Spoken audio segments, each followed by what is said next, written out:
Facebook Live thing. You're live and recording, it says.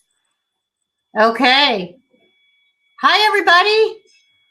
I'm going to wave. There's no response. We've been getting a lot of chats in the chat stream here. You can see me and you can see Christine, and we are so excited to have you here tonight with us.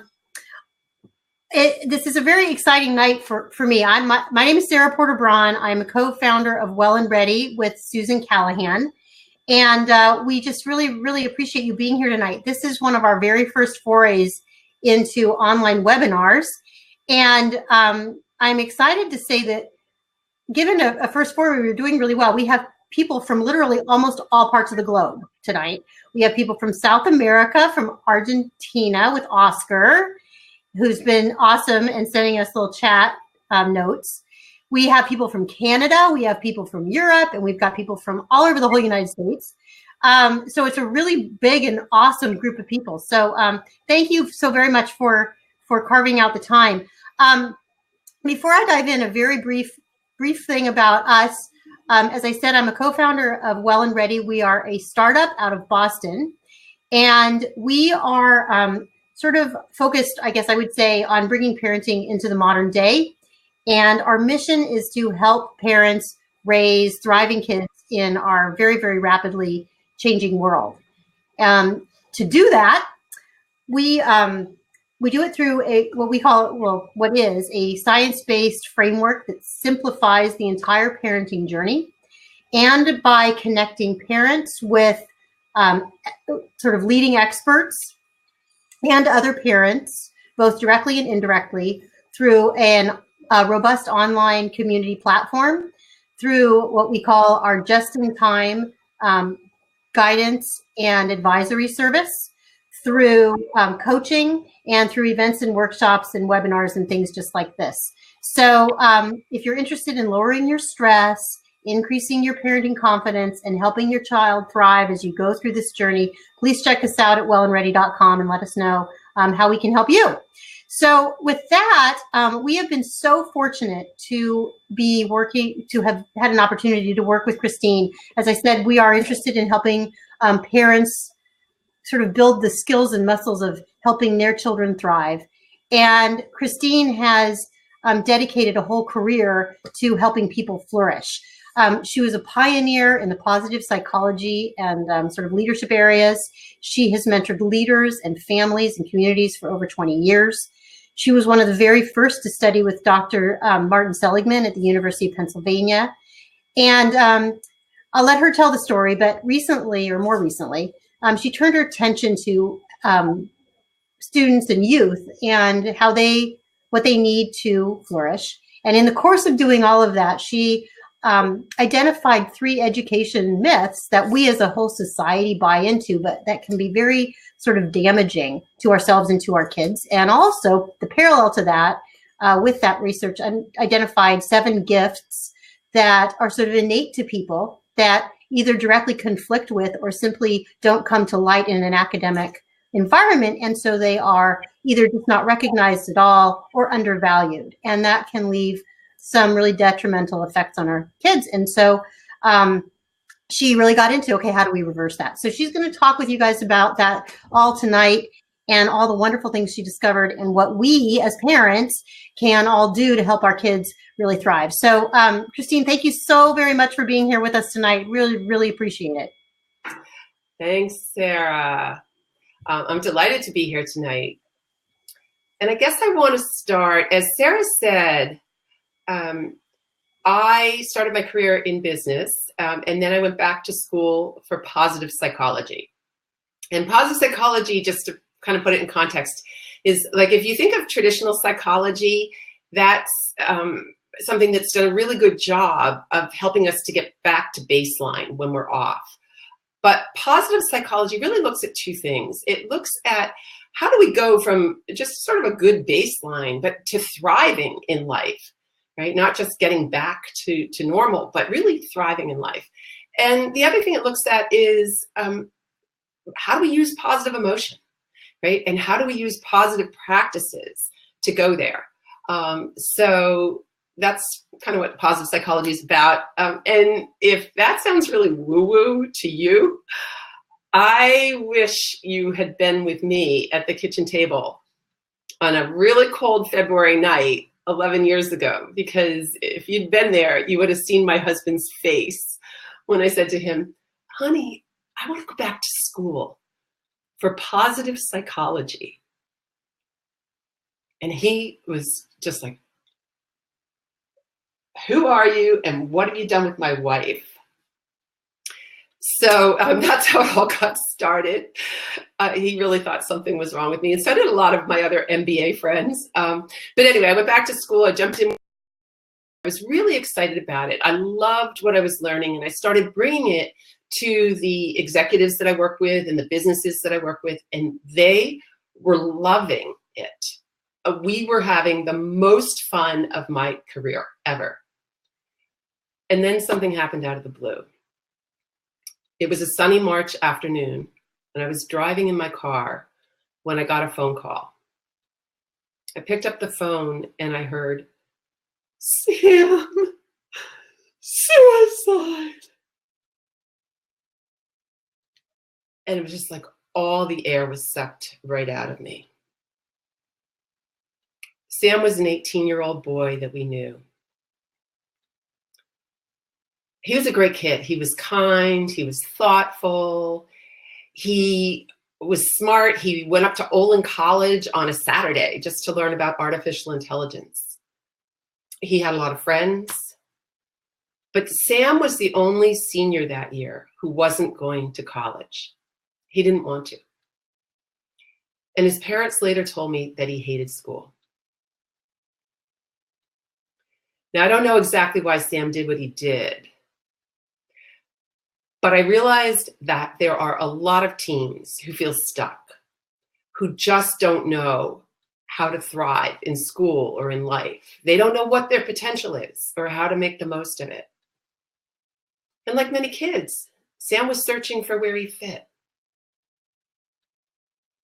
So after I got that heartbreaking phone call, I just decided I couldn't continue the research I was doing. I had been looking at how do you bring out the highest level of motivation in adults. And so I muddled around for a while, not knowing what I was going to do. And then one day it dawned on me, and I thought, I could look at kids like Sam, kids who are not top students, and maybe I could identify their gifts and their strengths. So that's what I set out to do. And along the way, I discovered these 3 myths that we're going to talk about tonight. And I also identified these gifts that Sarah mentioned, the 7 gifts that conflict with school. So a couple things about this. What I have found since then is that whether you're 4 or 40, what we're talking about here tonight is applicable. And actually, I should go much higher than 40 because really it does go much higher than that. But what we're talking about here, I have learned applies pretty much across the lifespan. And it also, when I talk about the myths, I'll mention this too. But what I found is, although I looked at kids in what I call the bottom 80% of their classes, it turns out, as I've worked with people over the last 10, 11 years, that top students are really impacted by all of this as well. So let's get into this. Let's talk about how you find your child's genius and some things you can do to help them to thrive. So let me just do a screen share here. And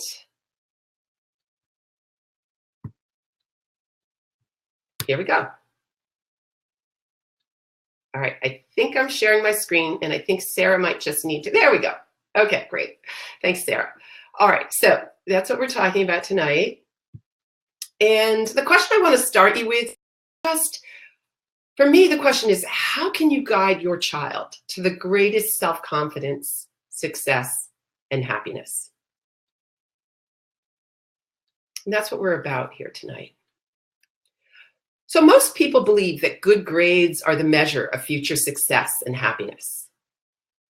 Astute people know that grades are not only the wrong measure, they can actually lead to failure and unhappiness. And as I already said, that's even in top students. And by the way, I just should apologize for my voice right now. I lost my voice about a week and a half ago, and it's just about completely back, but I know it's a little scratchy. So one of the things I found in my research is that we actually teach kids anxiety and depression. So what my research shows is that most communities teach and reinforce brain patterns that cause anxiety and depression. And I also found that most community systems reinforce thinking that causes depression, ways of thinking and ways of acting that we know cause depression. So why does this matter besides the fact that it happens? Well, I think there's some pieces of research out there that are really profound. First of all, 1 in 5 teens has a full-blown clinical depression, according to the research. 1 in 5. So in a high school of, say, 1,200 kids, you're talking about 240 students. And that's the kids that have a full-blown depression. It does not count the ones that have symptoms. And we know that there are a lot of kids out there who have a lot of symptoms of depression. Another body of research says that 70% of college counseling directors say that severe psychological problems increased last year.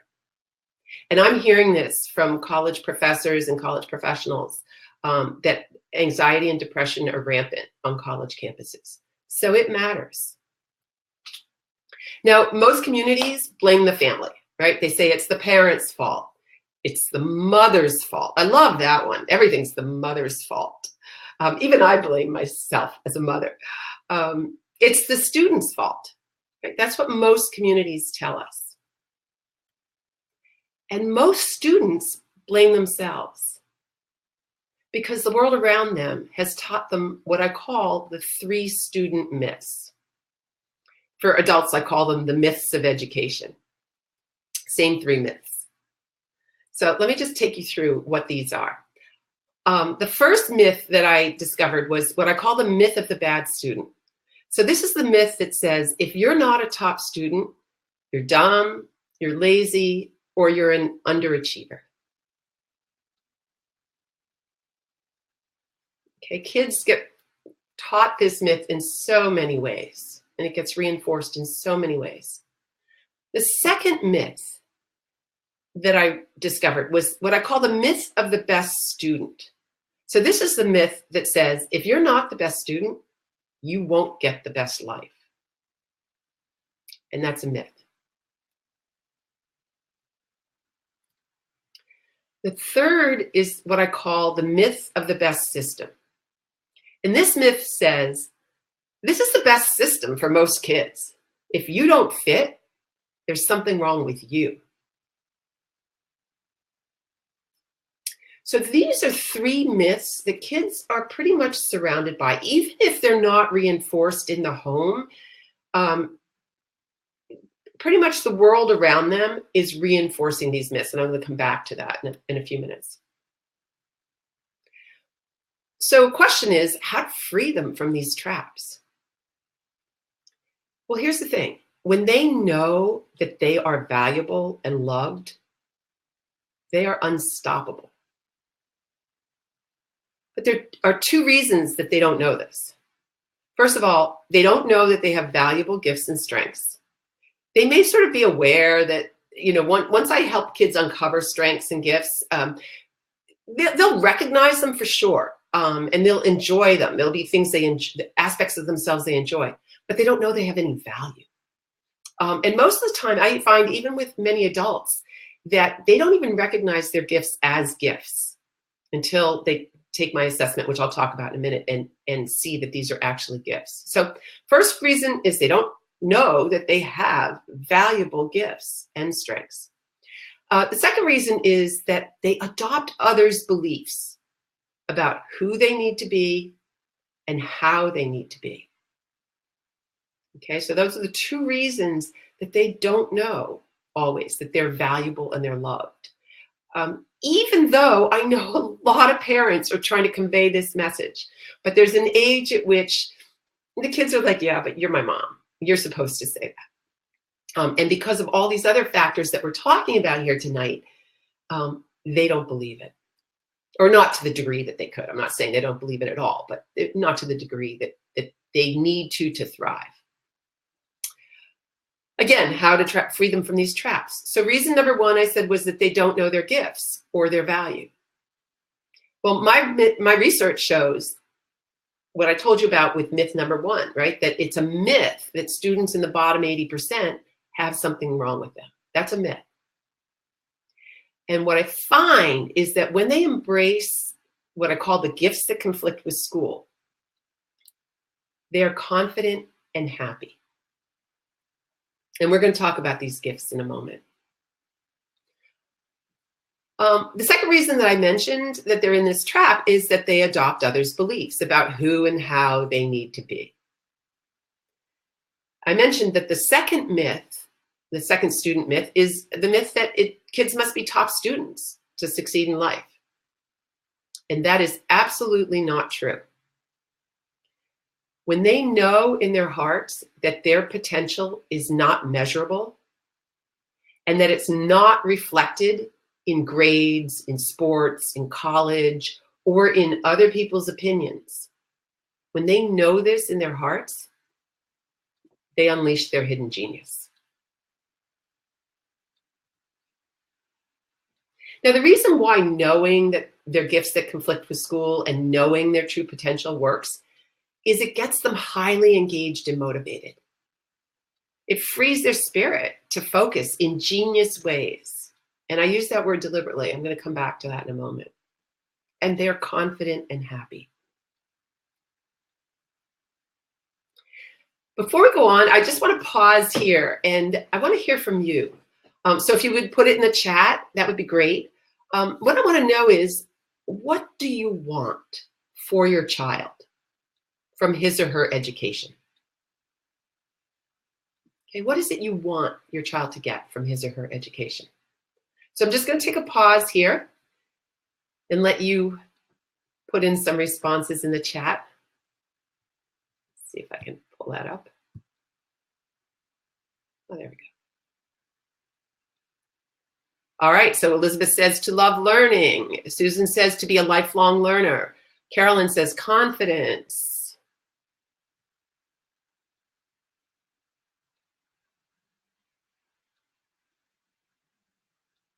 What else? Does that cover it?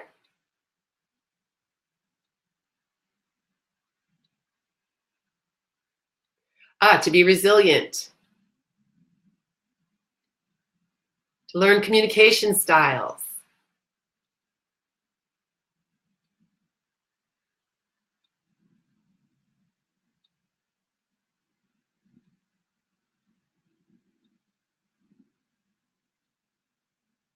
To be happy, to be reflective.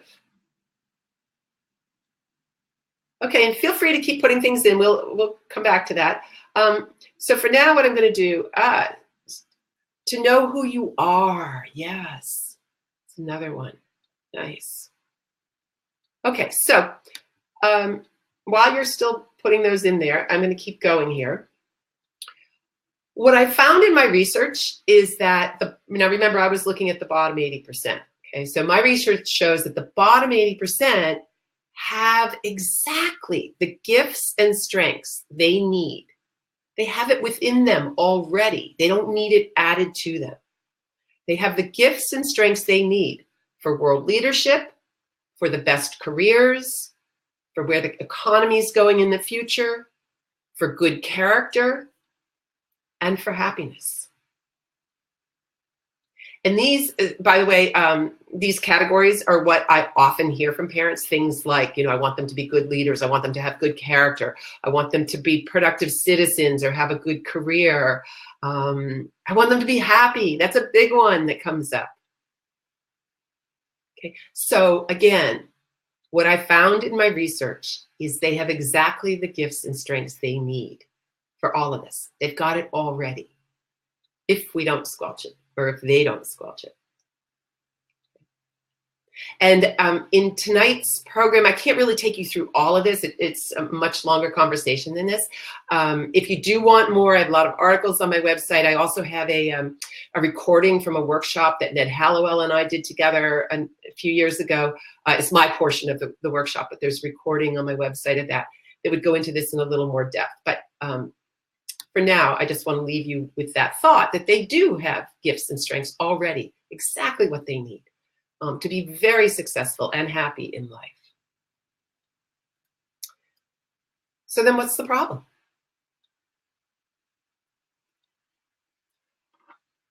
The problem is that most kids and most parents don't know this. They don't know that they've already got within them exactly what they need to be successful and to be happy. So what happens is these education myths cause low self-esteem, anxiety, and depression. And again, as I said, that runs from top to bottom in the class. This hits top students every bit as hard, sometimes harder, than kids that are in the bottom of the class. Okay, but most people don't understand this. So with that, let me come back to these gifts that conflict with school.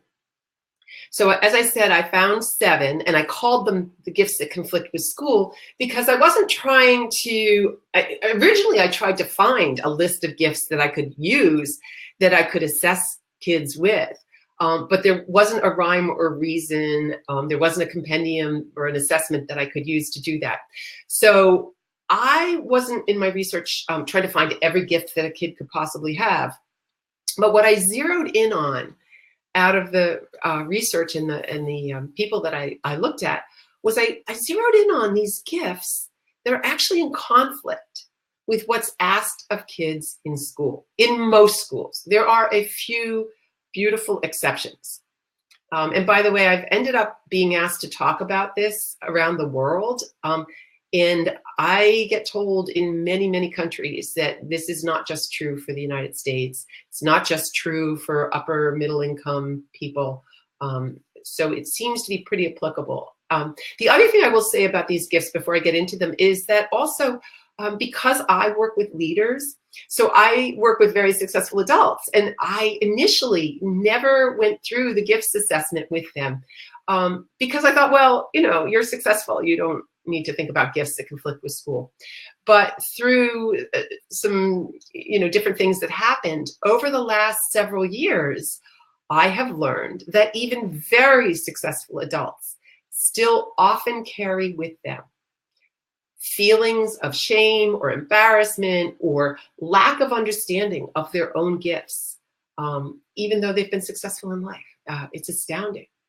So with that, these are the gifts that I found that conflict with school. So the first one is visioning. Visioning is a gift where kids actually, or adults, see things three-dimensionally in their mind's eye, right? So they can rotate an object 360 degrees, turn it over, upside down, backwards. I mean, it actually gives me a headache to think about it. But if you think of the adage, a picture is worth 1,000 words, these people describe it. When you're on the, by the way, you could be on a spectrum of these gifts, but when you're on the high end of the spectrum of visioning, they describe it like a movie running through their mind, right? So think about picture after picture after picture after picture running through their mind. And each of those pictures is worth 1,000 words. So you can see that they are processing information orders of magnitude faster than you would through reading and writing words. On average, we read and write, between about 125 to 300 words per minute. By the way, I learned about this gift from a man named Ron Davis, and he's written a book called The Gift of Dyslexia, or The Gifts of Dyslexia. So highly recommended book.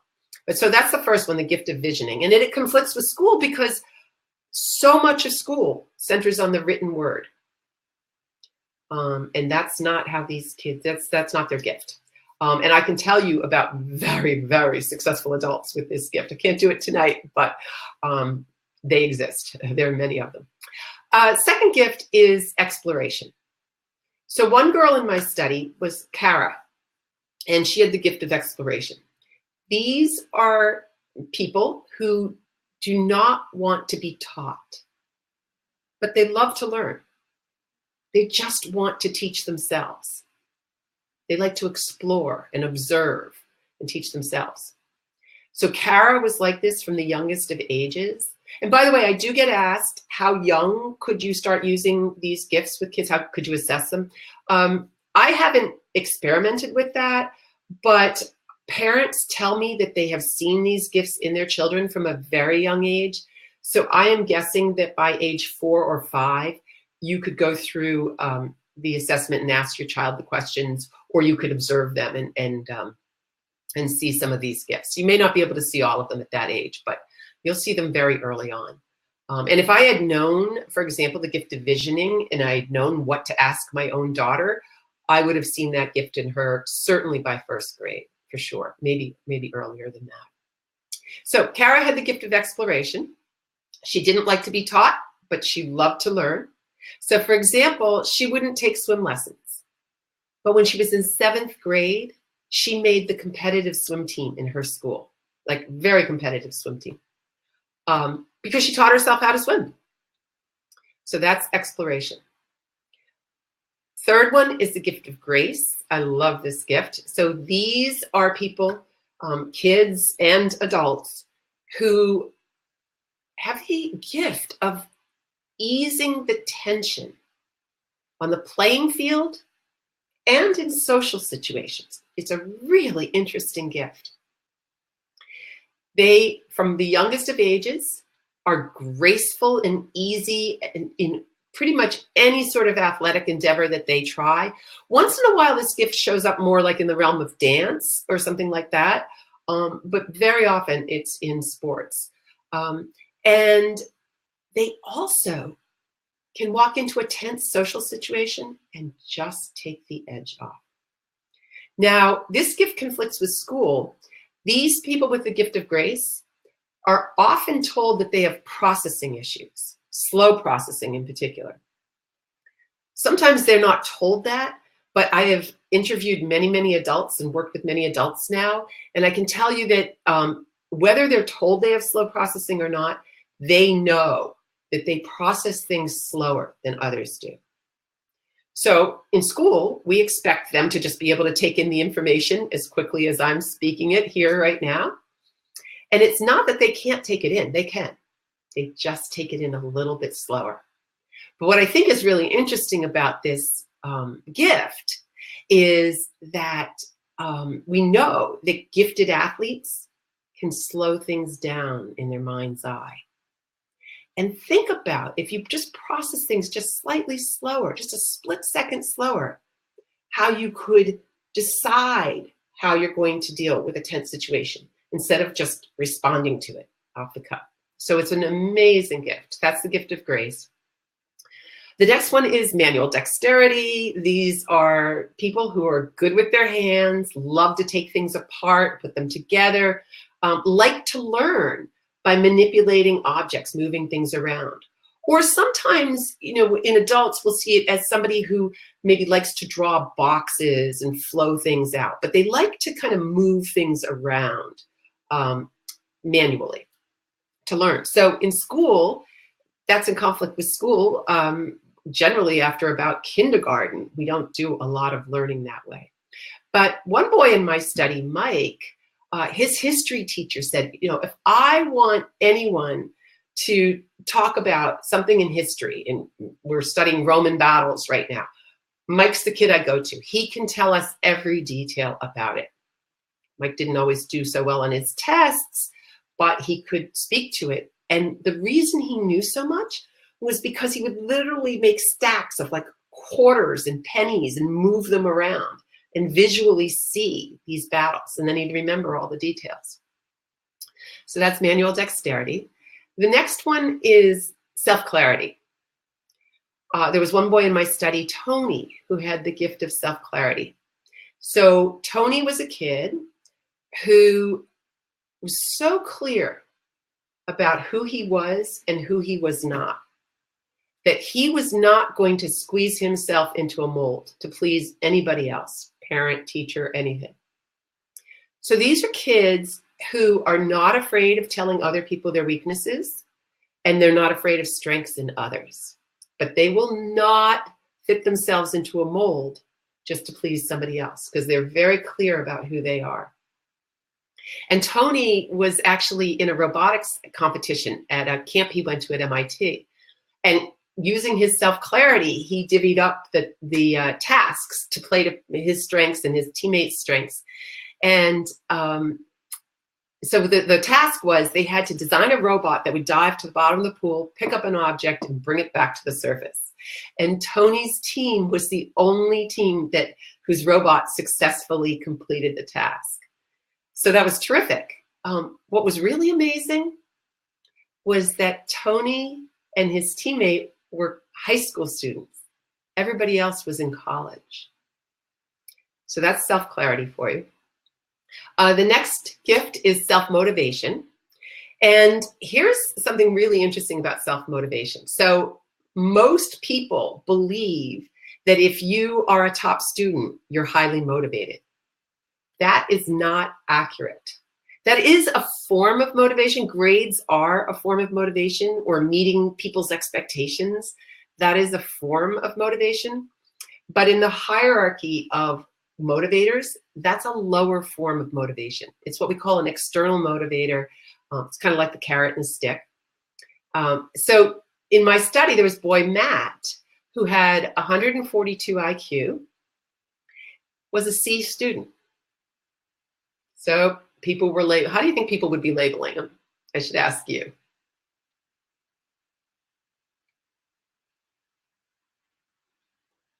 Lazy, yes. Underachiever.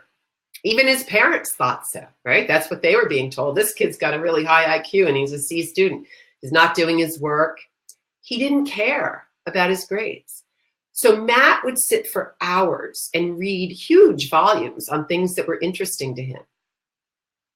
But he didn't respond well to teacher opinions or to grades or to what parents wanted. And that's actually the highest form of self-motivation, when you do things for the inherent interest or pleasure in them. And this has been described all the way back to Aristotle. There's more recent people like DC and Ryan, Abraham Maslow, but the highest form of self-motivation is when you do things for the pleasure and the interest in them, not for an external reward. So people like Matt have the gift of self-motivation, but again, it's in conflict with school. And the last gift is oratory. So this is the gift of the spoken word. And these are kids who often find it very easy to stand up in front of a group and speak. Sometimes it's more they can speak in meetings or usually with adults or people who have much higher authority than they do. Not afraid at all to speak. Very good at expressing themselves orally. But oratory is a different form of language intelligence from reading and writing.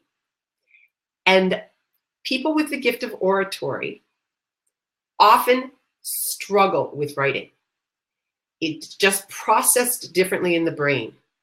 And so they can express themselves very easily by speaking, but it's very, very painful to write.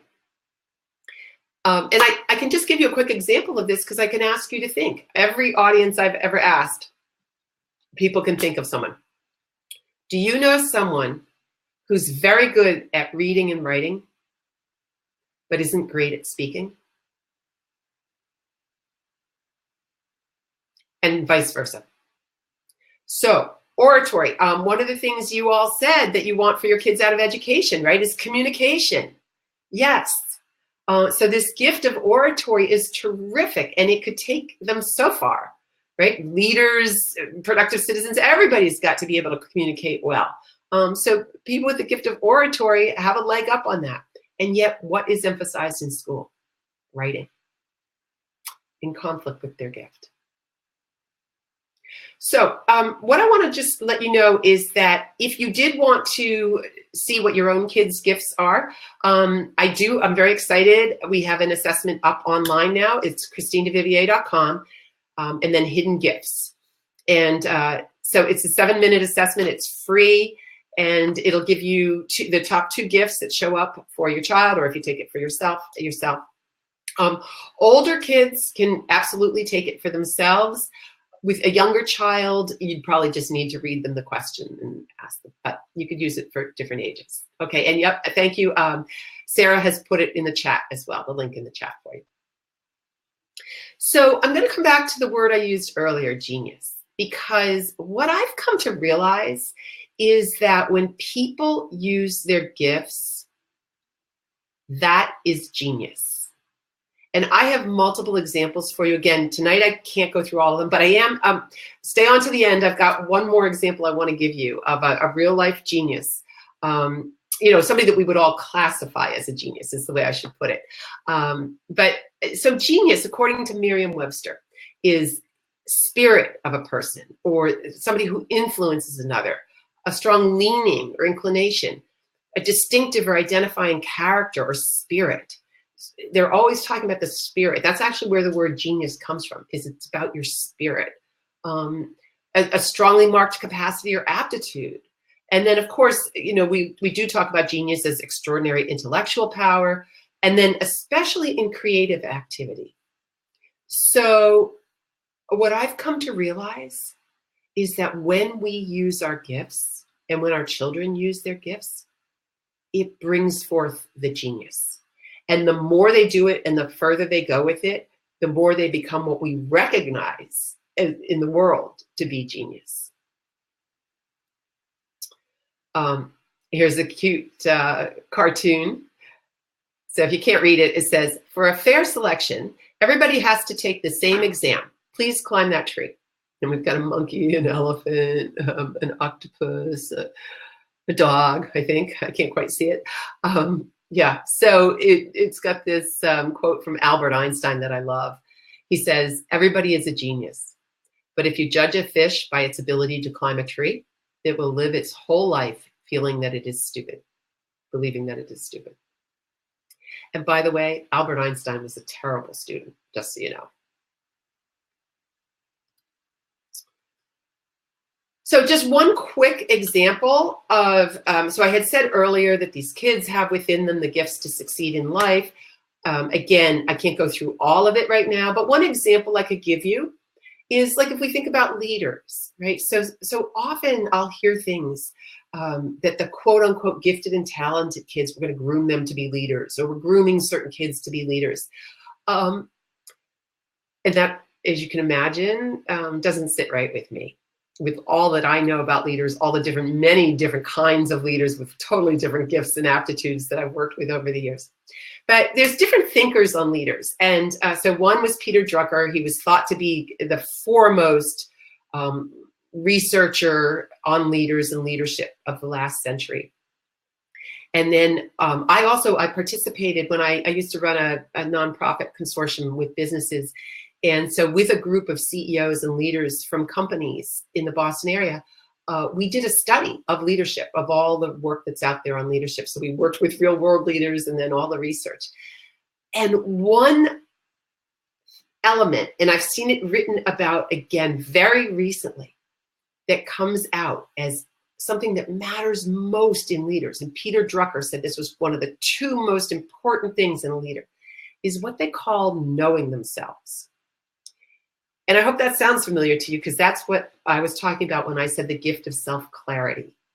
These are leaders who are not afraid of weakness in others, who are not afraid of strengths in others, or not afraid of weakness in themselves, not afraid of strengths in others. And so what they do is they build teams of people around them that compensate for their own weaknesses or for others, so that they're building around their strengths. And they're so clear on who they are and who they're not, that they're not trying to fit into a mold that somebody else wants them to fit into. So that was the gift of self-clarity. And I'm showing Harry Truman here because Peter Drucker said that Harry Truman was the most effective leader of the last 100 years as the president of the country, because he had this knowing himself, that self-clarity. So why this matters? Because most people think that things like self-clarity are nice to have, or grace or visioning better. But what I found is that these gifts are more important to success and happiness in life than grades in school.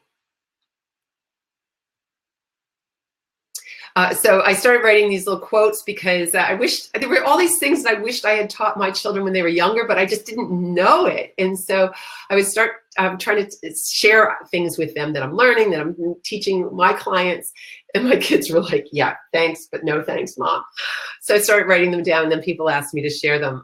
They're called What I'd Say If You Wouldn't Roll Your Eyes, Love Notes to My Child. And this one is one that I wrote a couple years ago. It says, "You are so much more than even you can know. So how could anyone attempt to grade you? With great respect for all that you are and all that you are becoming." And these are free. If you can sign up on my website if you want to be on the list to get them.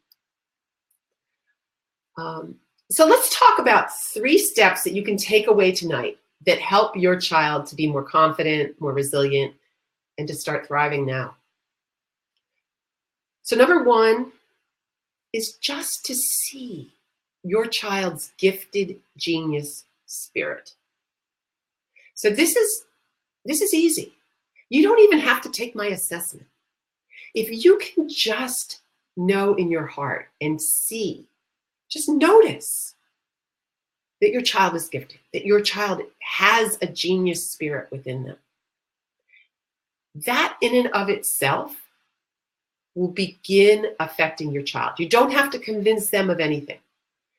And one way that I talk to people about this is to just think about if you've ever known someone who thought highly of you, but didn't say it out loud to you, but you just had the sense that they thought highly of you. When you think of that, understand that if all you did was think about your child as gifted and genius spirit, your child would begin to sense how you feel about them. So that's number 1. That's really easy. Well, it's not always easy because of the world around us that's telling us that they're not gifted and only certain kids are gifted. But if you can do that, all you have to do is see them that way. So that's number 1. The second one, and by the way, that's the most powerful one. The easiest and the most powerful. The second one is talk about myth number 1 that I've showed you. That's the myth that says if you're not a top student, you're lazy, you're dumb, or you're an underachiever. So talk about that. Talk about why that's not true. And on my website, I do have articles and things that would also help, like with examples. But just talk about that myth. If you know in your heart that it's not true. If you don't, if you need more shoring up, we've got some stuff coming that I'll talk about in a minute. And there's things on my website you could tap into. But it is wrong. I can assure you, after all the research I've done and all the people I've worked with, I know that this myth is wrong. So talk about it and talk about why you believe it's wrong. Talk about, with your child, why your kids will actually deep down know that it's wrong, even though they may have been steeped in these myths. That's what I find with kids all the time. The third thing you can do is name what I call other factors that cause school struggle. So if your child has any kind of school struggle, whether it's just an emotional struggle, I shouldn't say just, but I mean whether it's an emotional struggle, whether it's a social struggle, whether it's an academic struggle, one of the best things you can do is have them start to talk about what are other factors here that causes school struggle, other than something being wrong with them. Because what they're being told with these myths, and it's not always direct, of course, but it's very subtle.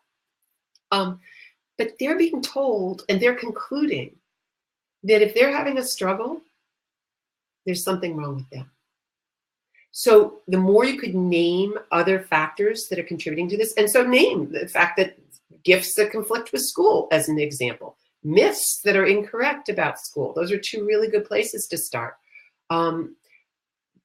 But this is a form of optimism that builds resilience. This is just one piece of optimism, but this is a really good starting place for building resilience. So naming other factors.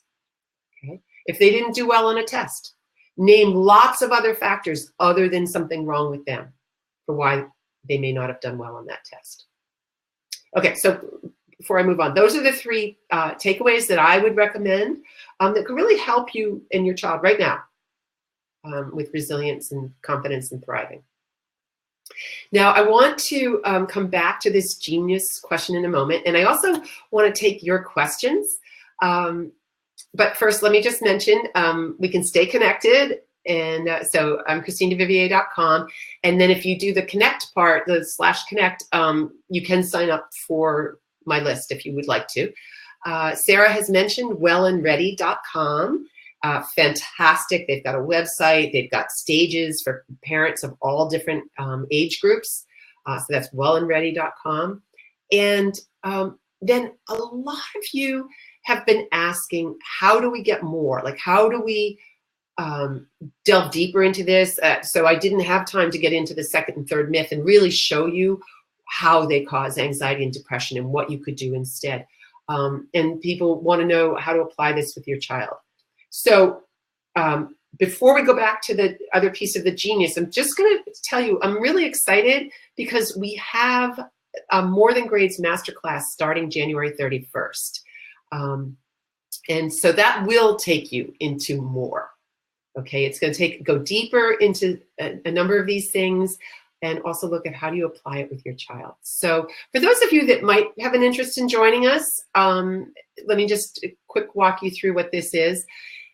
So it's More Than Grades Masterclass, and it's the framework and tools that take your child from social and academic pressure to self-confident and happy in 60 days or less.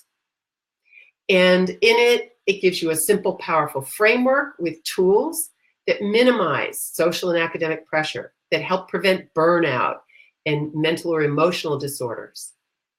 And I think, really most importantly, evoke their inner knowing of their self-worth. If you ever feel as if your child doesn't fit in the high stakes, competitive, pressured environment, this achievement-driven culture, or if you ever feel that you're in it alone, you really should check this out, because that's one of the things people say they really value in this masterclass, is just finding other people who feel this way and figuring out ways to deal with it. Because obviously we're not going to change the system overnight, and yet you and your child can thrive right now, even without ever changing anything in the system around you. Also, opening up communication, having more relaxed family time, and having a more powerful impact with our kids and community. So these are the things that we offer in the program.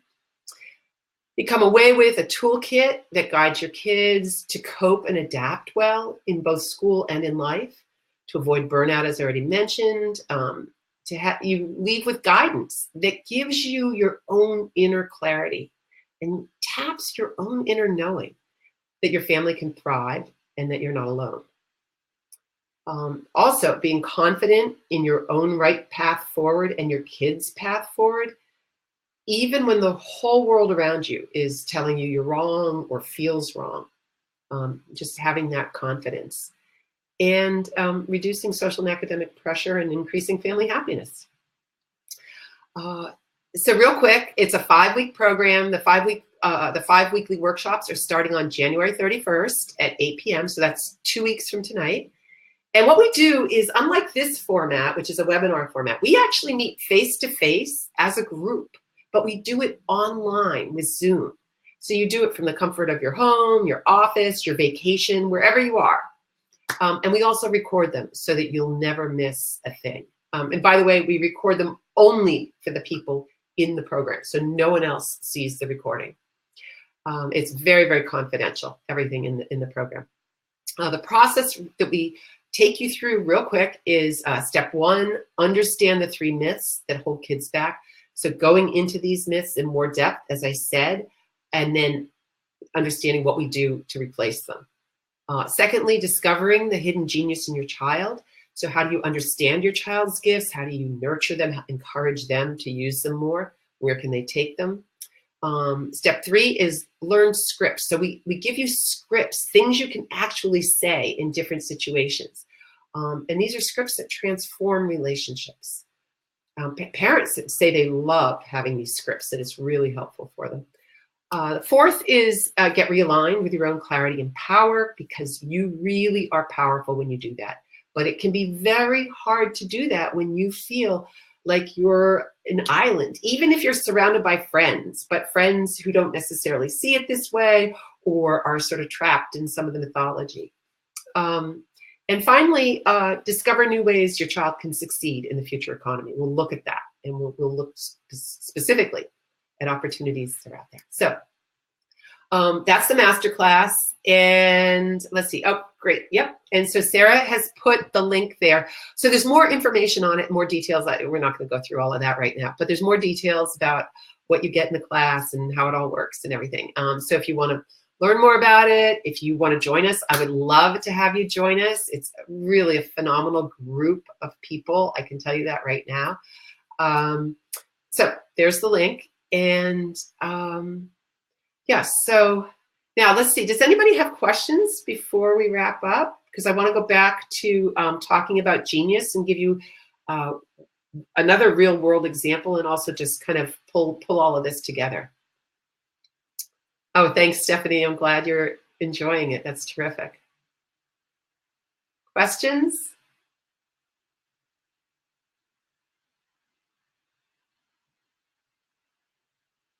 Okay, well, I'm not seeing any right now. So let me close with this. I want to tell you about a boy. Oh, okay, wait a minute. Let's see. Oscar, yes. Should it be a school for parents? Are you talking about the masterclass, Oscar?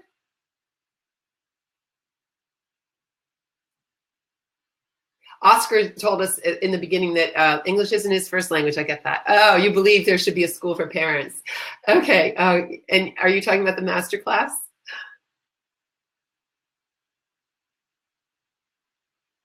Or something else? I don't know. I mean, yeah, honestly, like, oh my God, I wish I had known, when my kids were growing up, I wish I had known what I know now. That's why I wanted to share it all with them. That's why I started writing these, what I'd say if you wouldn't roll your eyes, because I didn't know it when my kids were growing up. I was afraid, like if I didn't keep them on the path, like I wanted to be more of what David Elkind called a milk and cookies mom.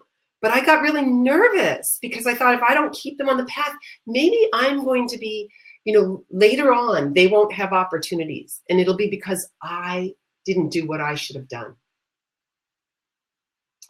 And I know this is ridiculous, but I pictured that they'd be sitting on the side of the road with a tin cup, right? Because I didn't keep them on the straight and narrow.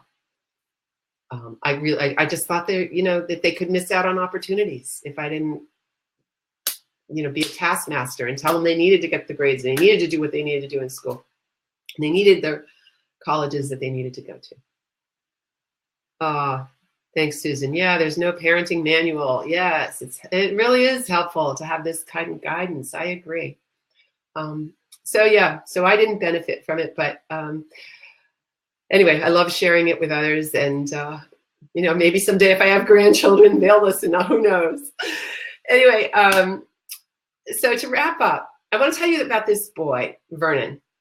So he was a kid who had the gift of manual dexterity. And he was a C student, and he dropped out of high school. He ended up going to work at the local Boeing factory. And there he was working with jet engines. And he got really interested in it because he's taking things apart and putting things together, and that played really well to his gift. And he got really excited about jet engines, and he decided he wanted to learn more. So he ended up getting his GED. For those of you outside the United States, a GED is a test you can take. I don't know if you have to take any classes for, but you can take this test and you get a certificate instead of a high school diploma. So when you don't finish high school, but you want to have completed high school, you get this thing that's called the GED. So he finished high school that way. And then he finished high school, so he decided to go to college. And so he went on to college. And in college, he became very excited about economics. So he decided to go and get a PhD. He got his PhD, and then after that, he became a professor. And because he had this gift of manual dexterity, and he liked to learn by manipulating things and moving things around, he set up his classroom as a hands-on marketplace in order to teach the leading economic theory, right? So he sets it all up, and he has his students do this marketplace as a way of like physically, manually showing this economic theory. And because he did that, he discovered that the leading economic theory doesn't work in quantities greater than 2. And as a result, he won the Nobel Prize in economics. His name is Vernon Smith. And so what I want to leave you with is Vernon Smith and Einstein and all the other people I could tell you about if I had more time tonight are not exceptions. People say, well, there's exceptions to every rule. He's not an exception. What these people are people who learned to use their gifts. And when they did that, they brought out their hidden genius. It didn't show up in school, but it showed up. And so if your kid struggles in school in any way, even if they're a top student, but they've got some anxiety or some depression or stress, understand that if they can just use their gifts, if they can tap into that genius inside of them, they're unstoppable. So thank you for being here, and I look forward to connecting with you one way or another. Have a great evening.